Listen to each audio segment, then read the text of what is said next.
لو أنزلنا هذا القرآن على جبل لرأيته خاشعا أنزلنا هذا القرآن على جبل لرأيته خاشعا أنزلنا هذا القرآن على جبل لرأيته خاشعا متصدعا من خشية وتلك الأمثال نضربها للناس لعلهم يتفكرون.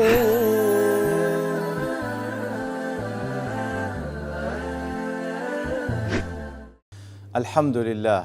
والصلاة والسلام على رسول الله وعلى آله وصحبه ومن والاه. السلام عليكم ورحمة الله.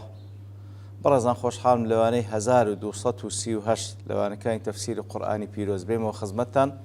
بەمەبەستی ڕەزامەندی رب العالمین و هیوادارم ئێوەی ئاسی سوودی لێوەربگرن. أعوذ بالله من الشيطان الرجيم. بسم الله الرحمن الرحيم. قال يا بني لا تقصص رؤياك على إخوتك فيكيدوا لك كيدا إن الشيطان للإنسان عدو مبين. بەڵێ خۆشەویستانۆک و لەوانەی ڕابردوو لە خزمەت ئەو ئاەتە و ئاەتی پێشووتر بووین کەوا خوای گەورە سوبحانە وتەعالە باسی لەوە کرد کەوا یوسف عەلەیهی سەڵاتو وەسەلام خەونێک دەبینی لە خەونەکەیدا کەوا دەبینی 11 ئەستێرە و ڕۆژ و مانگ سوزدەی لۆ دەبن. ئیتر کاتێک ئەو خەونە لە بۆ بابی دەجێڕیتەوە بابیشی بەو شێوەی وەسیەتی دەکاتن کەوا ئەو خەونە نەجێڕیتەوە لە بۆ براکانی لەبەرەوەی لەو حاڵتەی ئەوانیش تێدەگەن کەوا خوای گەورە کارێکی گەورە و نیعمەت و فەزلێکی گەورەی لە بۆ یوسف ئامادە کردێ لەو حاڵەتەی ئەوان حەسوودی پێدەبن و پیلان لە دژی دەڕێژن دادەڕێژن. ئیتر وەکو باسمان کرد لە کۆتاییوانەی ڕابردوو کەوا زانان دەفەرمون ئیتر ئەوەی لێوەردەگیرێ کە هەر ناز و نیعمەتێک کە خوای گەورە لەگەڵی کرد ئەگەر زانی دەبی تەمای ئەوەی کەوا باسی بکەی دەوروبەرەکەت یاخود کەسانێکانە مەظەنە و گومانی ئەوان لێ دەکە کەوا حەسوودیت پێ ببەن یان پیلان لە دژیدا ڕێژن هەتا بکرێ باسی مەکە و احتیاتی خۆت وەربگرە. وەکو لە ئیکلیلیش دەڵێ ئەوە ئیکلیلی سیوطی دەڵێ يدل على جواز ترك إظهار النعمة لمن يخشى منه حسد ومكر. کەواتە ئەو ئاەتە بەڵگەیە کەوا جائزە ئەو نعمەتێک کە خوای گەورە پێتی بەخشیە لای کەسێک کەوا گومانی ئەوە دەبێ ئەو کەسە حەسوودیت پێ با یان پیلان دژیدا ڕێژیتن ئەو نعمەتە بەدیار مێخە لای ئەو کەسە. لە مەجموعی فتاواش دەڵێ فليس للمحسود أسلم من إخفاء نعمته عن الحاسد. کەواتە باشترین شت لە بە ئەو کەسێک کەوا گومان دەبردرێ کەوا حەسوودی پێ بردرێ باشترە و سەلامەتترە نعمەتەکەی بشاریتەوە بە تایبەتی لەو کەسێکەوە گومان لێ دەکەیتەوە حەسوودە. قورطبیش دەڵێ في الآية دليل على أن الرؤيا لا تقص على غير شقيق ولا على غير شفيق ولا ناصح. کەواتە ئاەتە بەڵگێ کەوا ڕؤیا و خەونی چاک بە تایبەتی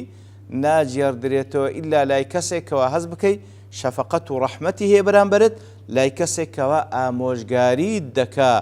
ولا على امرئ لا يحسن التأويل فيها و ناشبی بجێڕێەوە لای کەسێک کەوا نازانی خەون لێک بداتەوە. کەواتە ئیلا لای کەسێک بجێڕەوە بە تایبەتی تەمان خەونی باش لای کەسێک بجێڕەوە کەوا هەز دەکەی دڵسۆزە لە بۆت و ئامۆژگاری دەکا و عیلمیشی بە لێکدانەوەی ئەو خەونە هەیە. ئینجا دەفەرمی لە دوایەوە پێی فەرمووکەوە ئەو خەونەت مەجێڕەوە لای براکانت لەبەرەوەی حەسوودیت پێ دەبن و پیلان لە دژی دەڕێژن. ئینجا فەرمووی إن الشيطان للإنسان عدو مبين. هل لدرجي قسەکانی یعقوب عليه الصلاة والسلام لە بۆ یوسفی کوڕی عليه الصلاة والسلام کە پێی دەفەرمی بێگومان شەیطان لە بۆ ئادەم و نەوەکانی ئادەم دژایەتێکی زۆر ئاشکرایان دەکا کەواتە يحملهم على الحسد والكيد. کەواتە لە زەمنی دژمنایەتەکەی هەندێک لە خۆیان واتە لە بەنی ئادەم هەندەدا لەکەوا حەسوودی ببا بە هەندێکی تر و هەروە پیلان لە دژیدا بڕێژی. ئیبن عاشور دەڵێ ئەو بەشە ئین الشەیطان للئینسانی عدو مبين وقع موقع التعليل للنهي عن قص الرؤيا على إخوته كواتە لێرەدا لە دوایەوەی فەرمووی خەونەکە لە بۆ براکان مەجێڕەوە لێرەدا عیلە و سەبەبەکە باز دەکاتن کەواتە سەبەبەکە ئەوەیە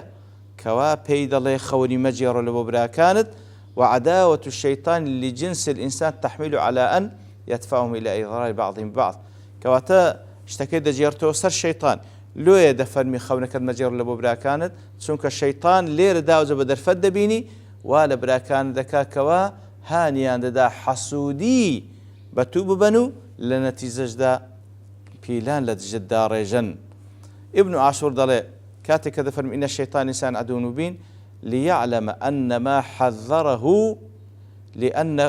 أنه ما حذره إلا من نزغ الشيطان في نفوس إخوته كواتا ما بستي يعقوب عليه الصلاة والسلام أويا كيوسفي آقادار دكاتو لوي كوا خونكي نجيريتوا يوسفي آقادار دكاتو كوا خونكي نجيريتوا لبو أويا كوا آقاداري بكاتوا ئەگەر بێت و ئەو خەونە بجێڕێەوە دەبیتە نەتیجەی ئەوەی کەوا شەیطان بە فرسەتی بزانی و هانی براکانی بداتن بۆی کەوا پیلان لە دژیدا بڕێژن. ئیتر لێرەداوە وەکو ئاعتیدارێکە دەیهێنیتەوە لە بۆ براکانیان لەو حاڵتێک کە دەفەرمی لە بۆ براکان مەجێڕەوە چونکە لەباداوان پیلان لە دژتدا ڕێژن ئەوانش کە پیلاندا دەڕێژن هەر بە دەفعی شەیطانە.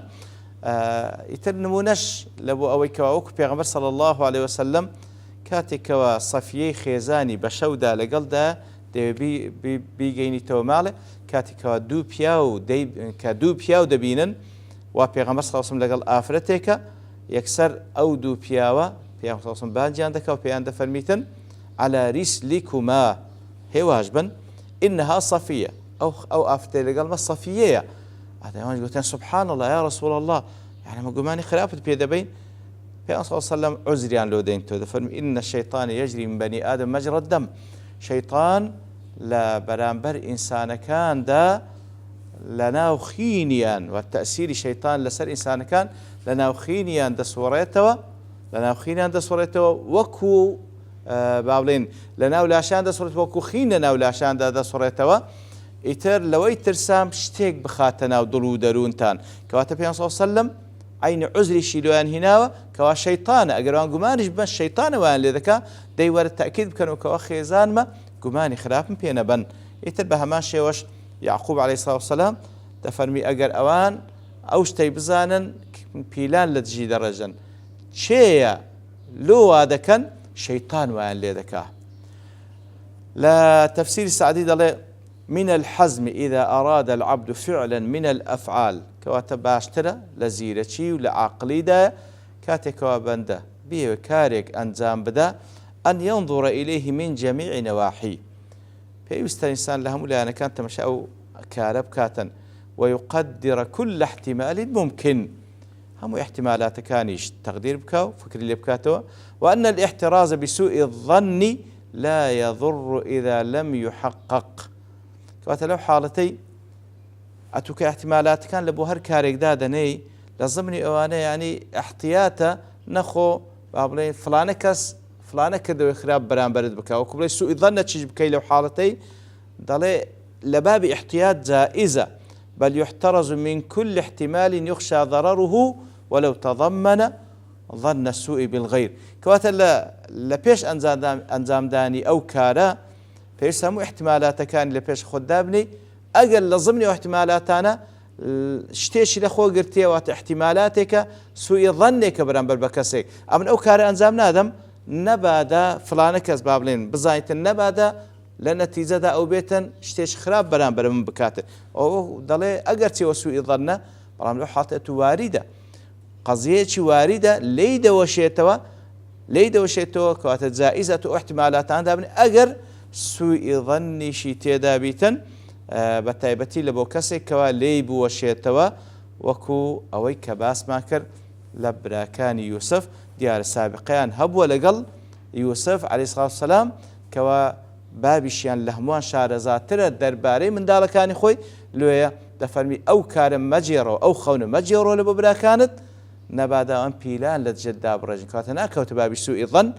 احتمالێکی واریدە لێ ئەتوو احتیاتی خۆت وەربگرە لێ لە ئەنجامدانی کارەکانمان وەکو دەڵێ پێویستە هەموو احتمالاتەکان بینە بەرچاومان ئەگەر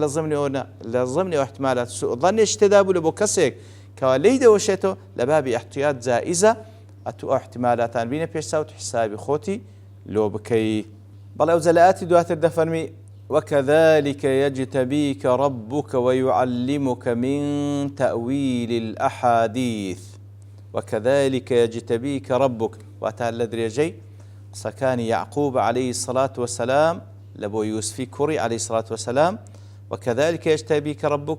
بمعنى وكما أراك ربك في منامك سجود الكواكب والشمس والقمر لك هروكو واتا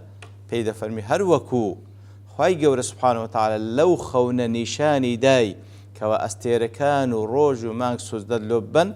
فكذلك يختارك ربك ويصطفيك للنبوة بە هەمان شێوە ئیتر الله تعالى ئەتووی اختیار دەکا هەڵت دەبژێری لە بۆ کارێکی پیرۆز کە ئیش پێغەمبەرایەتیە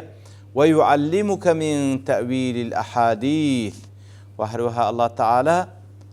فێرت دەکا کەوا خەون لێک بدەیەوە ئەو خەونانەی کەوا خەڵکی دەیبینن خی گەورە فێرت دەکا کەوا لێکی بدەیەوە و چی لەسەردا دەمەزرێ ئەو خەونانە و هەروەها بەوەش لێک درایتەوە کەواتە خەون لێک بدەیەوە فێرت دەکا و هەروەها ومن معانی كتب الله وسنن الأنبياء و هەروەها مانای کتێبەکانی خی گەورەت فێر دەکا و سنەتی پێغەمبەرانت فێر دەکا کەواتە بە هەردوو معنە لێک درایتەوە خی گەورە ئەوەشت فێر دەکا و ئەوەشت فێر دەکا. ئیتر ئەو زانانەی کەوا بەو شێوەیە لە چیان دایتەوە وەکو ئیبن جەریر و هەروە واحدی و ئیبن کەثیر و سەمعانیش دەڵێ وأكثر المفسرين على أن المراد من هذا علم التعبير وما تؤول إليه الرؤيا. سمعاني دڵێ زۆربەی مفەسیرمان لێک دایتەوە ويعلمك من تأويل الأحاديث واتە لێکدانەوەی خەونەکانت فێر دەکا و قورطوبیش ئیجماع لەسەرەوە باز دەکا کەوا ئیجماع مفەسیرین لەسەرەوەی کەوا لێرە تەویل ئەحادیث بریتێ لە لێکدانەوەی خەون بە تایبەت نەوەک ئەوەی با بڵێن بە شێوەش بە لێکدانەوەی دووەمیش کەوا مانای بە مانای کتابەکانی خی گەورە و مانای سنت پێغەمبەرانت فێر دەکا. ممن جمع بين المعنيين المذكورين لتأويل الأحاديث بەڵام ئەو زانانەی کەوا بە هەردوو شێوەی لە چیان دایتەوەتە هەم خی گەورە لێکدانەوەی خەون فێر دەکا هەم تێگەیشتنی کتێبەکانی خۆی و هەروە سنت پێغەمبەران فێر دەکاتن ئەو زانانەی کەوا هەیان لێک دایتەوە وەکو سعدی و شەنقیطی ئەوەی کەوا لەسەر مانای یەکەم کەوا ئەحادیث بە لێکدانەوەی خەونیان لێک دایتەوە ئەو زانانەی کەوا ويعلمكم من تأويل الأحاديث دەڵێن واتە لێکدانەوەی خەونە لۆ وا دەڵێن لأنها إما حديث نفس أو ملك أو شيطان كواتا لو بخون دقوتري حديث لبرويان حديث نفسه أو خوني كديبيني يان قسي شيطان يان قسي ملائكته كديبيني كوا نشان ددري لويا بيقوتري أحاديث خون بيقوتري أحاديث وللقدانوي دوم كوا قتمان ويعلمكم تأويل أحاديث بمعنى كتابة كان خواهي قورده لو بيدوغتري أحاديث لأنها يحدث بها عن الله ورسله لبروي أو كتابان خواهي قوره باس لخواهي قوره وهروا باس لبيغمبران دكاتن يتر خواهي قوره هذا فرمي وبيغمبرك هذا فرمي ووكو خواهي قورش لباسي قرآن فيروز فرمي فبأي حديث بعده يؤمنون بس حديث يشيتر بس فرمودي يشيتر لدواء القرآن والإيمان دينن كواتا قرآن بحديثنا وبرديا وهو الله نزل أحسن الحديث كواتا ليرش عيني بتساكترين حديث نايو برديا ابن عاشور ضليه التأويل إرجاع الشيء إلى حقته ودليله كواتا ويعلمك من تأويل الأحاديث تأويل تيا جيران ويشد لبو حقته راستكي وبلغكي أحاديث إيش يصح أن يكون جمع حديث كواتا أحاديث دكري بلين جمع حديثة بمعنى حادث دي وتشتي كرويدا فتأويل الأحاديث وتا بمعنى إرجاع الحوادث إلى عللها وأسبابها بإدراك حقائقها على التمام كواتا تأويل الأحاديث واتا إرجاع الحوادث وتحادث كان الردا وكان بجيري ولبو سبب كان بإدراك حقائقها على التمام بويكوا حقتكي تبغي بيستبي جير ولبو سبب كان وهل أوج بمعنى حكمة ليك دريته وذلك بالاستدلال بأصناف الموجودات على قدرة الله وحكمته لابد من مثلا أتو أوشتان دكي بلغة أو موجوداتنا همو دكي بلغة كبلغان لسر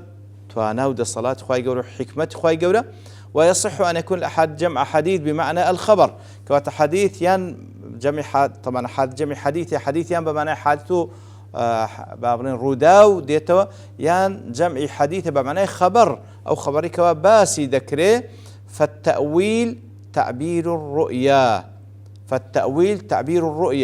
كوات التأويل بمعنى اليقدانوي الرؤيا سميت أحاديث لأن المرائي يتحدث بها الراؤون كوات أحاديث